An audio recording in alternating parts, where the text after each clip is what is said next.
Welcome back to my channel. আমি সুতপা, তোমাদের সুতপা। ঠিক আছে, এখানে তোমাদের বলার কারণ কি জানো? আজকে আমি চ্যানেলটা খুলেছি 3 বছর, জুলাই মাস এলে 4 বছর হবে। জুলাই মাসে 1 তারিখে আমি চ্যানেলটা খুলেছিলাম। ঠিক আছে, আর প্রথমটা আমার একটা পায়াস দিয়ে শুরু হয়ে, সেই পায়াসটা করেছিল আমার মেয়ে। ঠিক আছে, তা আমি ইউটিউব দেখতে ভালোবাসি, সবার রান্না দেখতে পাচ্ছি। আগে করে ছোট থেকে আমি রান্না করতাম না, কিন্তু একটা আগ্রহ ছিল যে রান্না করব একটা ভালো এরকম। তো মেয়েকে আমি বললাম যে সবাই রান্না দেখতাম, তখন মেয়েকে বললাম সবাই তো কমেন্ট করে, আমি একটু কমেন্ট করব। কি করে কমেন্ট করব?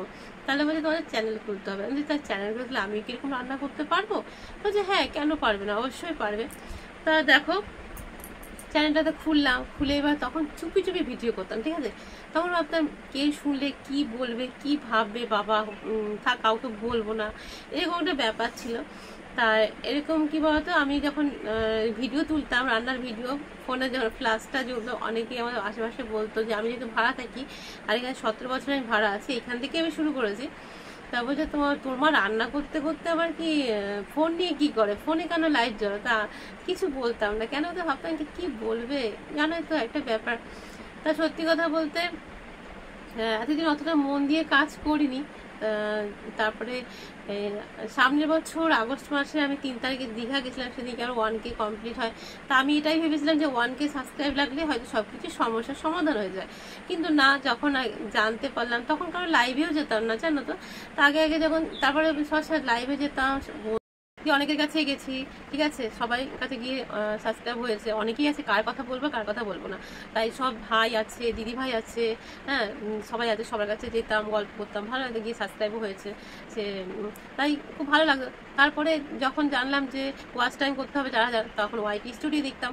ওয়াইটি স্টুডিওতে একবার দেখলাম যে 4000 ঘন্টা হয়ে গেছে। যখন 4000 ঘন্টা হয়ে গেছে, মনটা খুশি হলো যে না, আমার মনি হয়ে গেছে।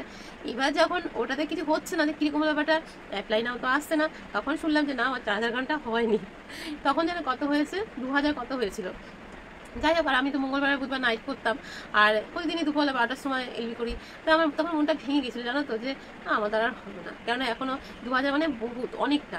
তা একদিন নূরবোনার প্রকাশ ভাই আমার এলবিতে এসে বললো, দিদি ভাই তোমার মনি হতে আর কত বাকি?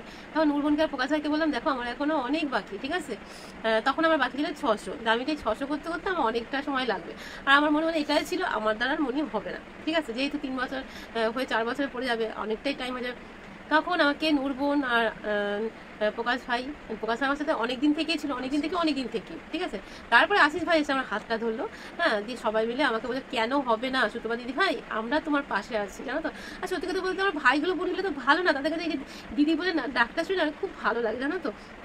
তখন আশিস ভাই, নুরবোন, প্রকাশ ভাই, নমিতা দিদি ভাই, তনু বোন, সবাই এসে, হ্যাঁ, তারপরে সবাই এসে আমাকে বললো, কেন সবাই মিশে আমাকে নাইট দিতে শুনলো। এমনকি পূজাকে আমি একদিন, পূজা তুমি কি নাইট দেবে? পূজাকে আমি যে তোমার নাইট দিতে হবে না, পূজা আমাকে নাইট দিতে, পূজা আমাকে রাগ দেখাচ্ছে, কেন আমি নাইট দেবো না, আমি নাইট দেবো। ঠিক আছে, তাই দেখো সবার ভালোবাসায় সবাই আমার কাছে এতটা মানে আমাকে ভালোবেসেছে, আমার হাতটাকে এত শক্ত করে ধরেছে, জানো। দিয়ে তার প্রত্যেকদিনই অনেক দিন নাইট করতে দিয়ে আমার মনে হলো। এখানে কিন্তু আমার থেকে আমার ভাই বোনগুলোর ক্যারেক্টার বেশি। ঠিক আছে, আর ফোনের সম্বন্ধে আমি কিছুই জানি না, সত্যি কথা শোনো। মনি হওয়ার ব্যাপারে আমাকে আশিস ভাই প্রচুর প্রচুর প্রচুর হেল্প করেছে, মিথ্যা কথা কেন বলবো, প্রচুর হেল্প করেছে আশিস ভাইয়ের মতন, তাহলে আমি হয়তো পারতাম না। আর একটা হচ্ছে কি, প্রথম থেকে চ্যানেল খোলা থেকে এই অবধি আমি কিছুই জানি না, সবটাই কিন্তু আমার মেয়ে। ঠিক আছে, তাই সব মেয়ে করে। আর আশিস ভাই পাশে না থাকলে, নূরবোন প্রকাশ ভাই না থাকলে আমার হতো না। তাই সবাই রাগ করো না প্লিজ, সবাই ভালোবাসে, সবাই পাশে থেকে, সবাই নামটা নেওয়া সম্ভব না, তো ভিডিওটা অনেক বড় হয়ে যাবে। আর লাস্ট টাইমে যে আমি আমার হাতে যে জব্দ করে ধরেছি যে না চলো এগিয়ে পারবে হবে, সেই তাদের নিয়ে একটু ভিডিও করে ছোট্ট করে। তো সবাই দেখো, কেউ প্লিজ রাগ করো, সবাই পাশে থেকো, ভালো থেকো, সুস্থ থেকো, আর এইভাবেই সবাই সবার সঙ্গে থেকো। ঠিক আছে, কোথাও যদি ভুল হয়ে যাক, কে প্লিজ রাগ করো না, ছোট বোন হয়ে ভেবে, দিদি হয়ে ভেবে একটুখানি কি বলবো, ভালোভাবে কাছে রেখো। ঠিক আছে, এখানে অনেকের নাম আছে, কার নাম বলবো কার নাম বলবো না, তাই হচ্ছে কি সবার নাম তো বলতে পারলাম না, কিন্তু সবাইকে অনেক অনেক অনেক ভালোবাসা। ঠিক আছে, সঙ্গে থাকো, দেখতে থাকো।